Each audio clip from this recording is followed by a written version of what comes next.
ابن ادہم بڑے روشن ضمیر ہیں، بادشاہ تھے، زر و سیم کی فراوانی تھی، خدام کا لشکر ہر وقت ان کے اشارہ ابرو کا منتظر ہوا کرتا تھا۔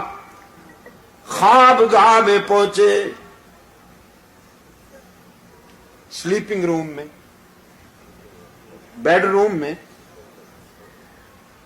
میں پہنچے۔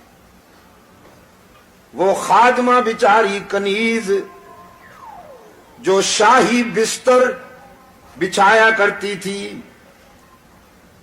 بادشاہ کا بستر بچھاتے ہوئے آرزو پیدا ہوئی کہ چند لمحے اس پر ذرا سو کے تو دیکھوں، کتنی راحت ملتی ہے۔ بستر پہ چند لمحوں کے لیے سوئی،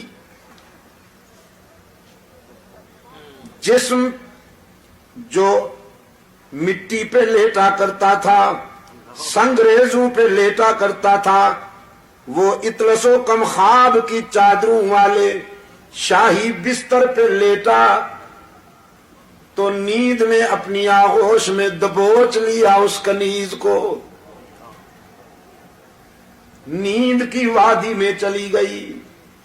اتنے میں ابن ادہم، ابراہیم ابن ادہم ہاتھ میں درہ لے کر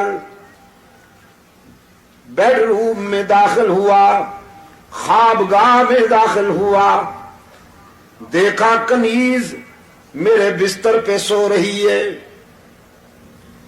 غصے اور جلال میں پاگل ہو گیا، اس کو جگائے بغیر درے لگا کر سزا دیتے ہوئے یہ سمجھانے لگا کہ تجھے جرأت کیسے ہوئی کہ بادشاہ کے بستر پہ سو گئی ہو۔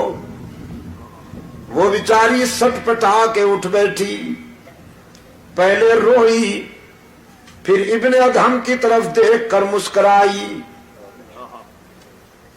شاہی مزاج میں یہ دونوں ادائیں سمجھ میں نہ آئیں۔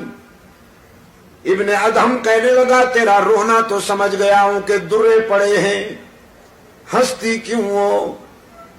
وہ کنیز کہنے لگی ہنستی روئی تو اس لیے ہوں کہ تیرے درے نے میرا چمڑا ادھیڑ ڈالا ہے، اور ہنستی اس لیے ہوں کہ اس بستر پہ 5 منٹ سوئی ہوں تو 5 چابک نقد لگ گئے ہیں۔ جو ساری زندگی سو رہا ہے پتہ نہیں اسے کتنے چابک سہنے پڑیں گے۔ بس اس ایک جملے نے انقلاب بپا کر دیا۔ تاج اتارا، شاہی لباس اتارا، ساری رات مصلے پر روتا رہا، اشکوں سے منہ دھوتا رہا، رب العالمین کے حضور التجائیں کرتا رہا، پروردگار عالم معافی چاہتا ہوں۔ صبح ہوئی، مشیروں وزیروں کو بلا کر نظام سنبھالنے کو کہا، تخت سنبھالو، بادشاہی تمہارے حوالے کرتا ہوں۔ مجھے تو زندگی کی حقیقت ایک کنیز نے سمجھا دی۔